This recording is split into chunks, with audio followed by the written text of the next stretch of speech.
So I just want to talk a little bit about like marriage and just when you have a fight. I just recently had a fight with my wife about money, and money can become, I mean, dude, money is the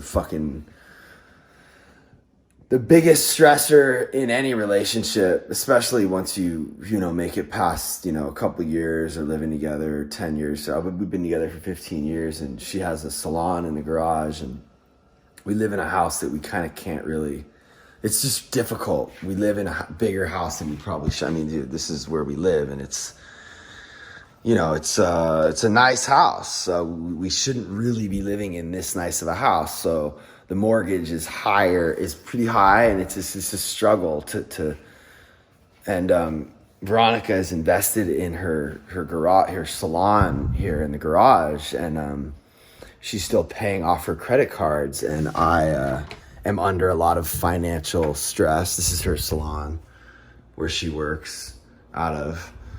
And I'm like all stressed out because the company, my company, Ridge Production, is kind of just went through a little bit of a slow period in the new year, 2020. And now it's February and things are picking back up, which is cool. But I'm not really getting paid a lot. Like, I'm the last person to get paid because it's my company. So she was talking shit about my mail being left out. And the mail that I had been leaving out were bills that I was going to pay, and I kind of got hot, and I was like, First you calmly said, okay, I'll work on that. And then you then went to say to me, see how easy it was just to take your part and then move on from it. We don't always need to like put each other down when we have like something that bothers us. Or like defend our position. Like she said, don't leave your mail out, and I could have said, I always try to clean it up, or I don't do it that often, which is kind of what you do when I call you on your shit.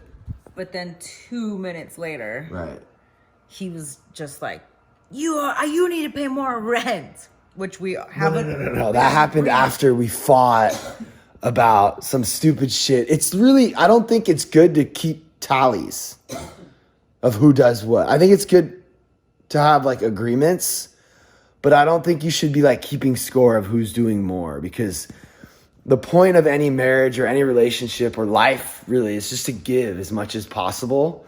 I think the more you give, the more you will receive. So, if I'll clean the counters and put stuff away, and I think it's just good to do that. But she came back in, and I was feeling overwhelmed, and I was just like, you need to start fucking helping out more, and you need to chip in more, and blah, blah, blah, blah, blah. When I had literally just agreed to for you to give me $500 a month. I just agreed to that. Now I'm like saying I'm not happy with that. I want more. Okay, bottom line is I walked outside and I realized I actually did a TikTok video about it. You needed to eat, first of all. Yeah, what? You needed to eat. Yeah. So I did a TikTok video about how I need to apologize. I realized it pretty quickly. And I also know that I do need to eat before I do anything, because I think you need to know your truth. Like, what is your thing? Like, are you not good in the mornings? Well, then don't engage in things in the morning. And by morning, I mean, what was it? Was it 1 p.m.? Later. It was probably later than that. Was it a Friday or Saturday? I can't remember, but I mean, her client left, and I immediately told her, I didn't just say I'm sorry. I said I shouldn't have gotten upset about you not paying more than what I just agreed for you to pay.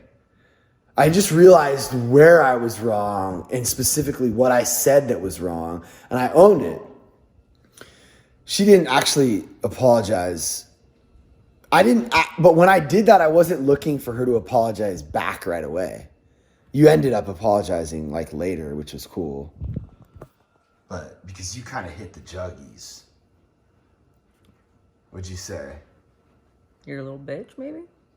Yeah, she goes fucking hard. She said, shut up. Fuck you.